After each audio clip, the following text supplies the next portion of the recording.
مسلم ولي عزة بديني، وخير الزرع تجنيه اليديني، هويتنا تبين. السلام علیکم ورحمۃ اللہ وبرکاتہ. الحمدللہ رب العالمین، الصلاۃ والسلام علی رسول الامین نبینا محمد وعلی آلہ وصحبہ اجمعین، اما بعد.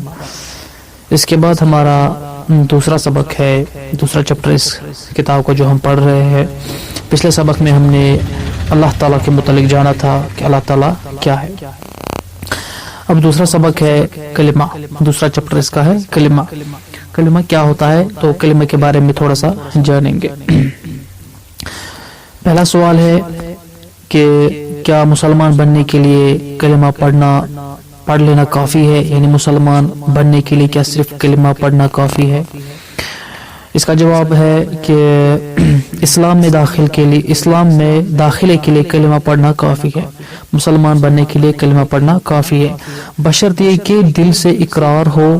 لیکن مسلمان رہنے اور جنت میں داخلے کے لیے اعمال صالحہ بھی ضروری ہے.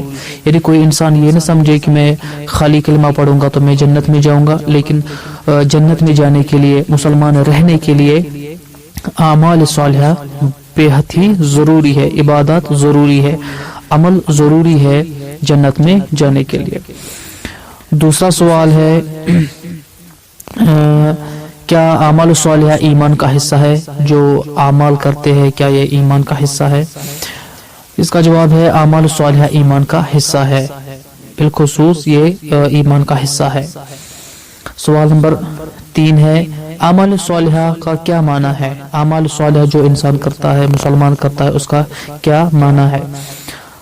جواب ہے اعمال صالحہ سے مراد وہ اعمال جو خالص نیت سے کیے جائے اور قرآن و حدیث سے ثابت ہو.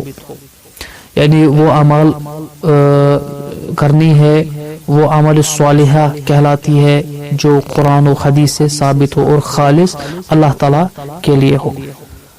سوال نمبر 4 ہے ہماری نجات کس چیز پر ہے؟ یعنی کس سے ہم اپنی نجات حاصل کر سکتے ہیں؟ جواب ہے ہماری نجات زبان و دل سے کلمہ کے اقرار پر منحصر ہے. یعنی جو انسان دل اور زبان سے اقرار کرتا ہے وہی نجات حاصل کر سکتا ہے. سوال نمبر 5 ہے اس کی دلیل کیا ہے؟ یعنی کس طرح سے اگر نجات حاصل کر سکتے ہیں دل اور اقرار سے، تو اس کی دلیل کیا ہے؟ اس کا جواب ہے اس کی دلیل ہے یہ ہے کہ ابو بکر صدیق رضی اللہ تعالیٰ نے نبی کریم صلی اللہ علیہ وسلم سے پوچھا کہ ہماری نجات کیسی ہوگی؟ آپ صلی اللہ علیہ وسلم نے فرمایا نجات اس کلمے پر ہوگی جو میں نے اپنے چاچا ابو طالب کے سامنے پیش کیا تھا اور اس نے اس کو نہیں پڑھا. یعنی ہم نے ان کو دعوت دی تھی، کلمہ کی دعوت دی تھی، مسلمان ہونے کی دعوت دی تھی، تو انہوں نے اس کو نہیں پڑھا. یعنی کلمہ نجات ہے، کلمے سے نجات ہوگی، لیکن تب جب انسان اس کو اقرار کرے زبان سے بھی اور دل سے بھی. سوال نمبر 6 ہے کیا آپ صلی اللہ علیہ وسلم کے چاچا کی موت اسلام پر ہوئی؟ یعنی ابو طالب کے متعلق سوال ہے. اس کا جواب ہے نہیں، بلکہ ابو طالب نے مرتے ہوئے یہ کہا کہ میں اپنے دادا کے دین پہ مرتا ہوں. یعنی جو ان کے آبا و اجداد تھے ان کے دین پر مرتا ہوں. سوال نمبر 7 کیا ابو طالب آپ صلی اللہ علیہ وسلم کے دین کو سچا سمجھتا تھا؟ یعنی کیا ابو طالب اللہ کے رسول صلی اللہ علیہ وسلم کے دین کو سچا سمجھتے تھے؟ اس کا جواب ہے ہاں، ابو طالب کہا کرتا تھا کہ اے میرے بھتیجے، مجھے اس بات کا پتہ ہے کہ آپ کا دین سب دینوں میں سے سب سے سچا دین ہے. اگر مجھے اپنے رشتہ داروں کی ملامت کا ڈر نہ ہوتا تو میں تیرے دین کو قبول کر لیتا. یعنی کسی کے ڈر سے، کسی کے بہکاؤ میں یہ نہ سمجھنا کہ میری عزت گر جائے گی تو دین کو قبول نہیں کیا.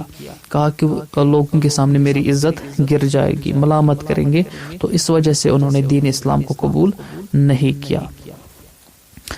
سوال نمبر 8 کیا آپ صلی اللہ علیہ وسلم کے دوسرے تمام رشتہ داروں نے کلمہ پڑھ لیا تھا؟ جواب نہیں بلکہ ابو جہل، ابو لہب وغیرہ آپ صلی اللہ علیہ وسلم کے سخت دشمن تھے۔ سوال نمبر 9، تو کیا نبی اکرم صلی اللہ علیہ وسلم کی وجہ سے ان کو فائدہ پہنچا، یعنی کیا نبی صلی اللہ علیہ وسلم کے ذریعے ان کو فائدہ پہنچے گا؟ اس کا جواب ہے نہیں، بلکہ یہ لوگ جہنم میں جائیں گے اور ابو طالب کو جہنم میں آگ کے 2 جوتے پہنائے جائیں گے، جس سے اس کا دماغ ایسے کھلے گا جس طرح جیسے ہانڈی ہوتی ہے، جب اس کو آگ پہ رکھتے ہیں تو جس طرح اس کا ڈھکن اٹھتا ہے اسی طرح سے اس کا دماغ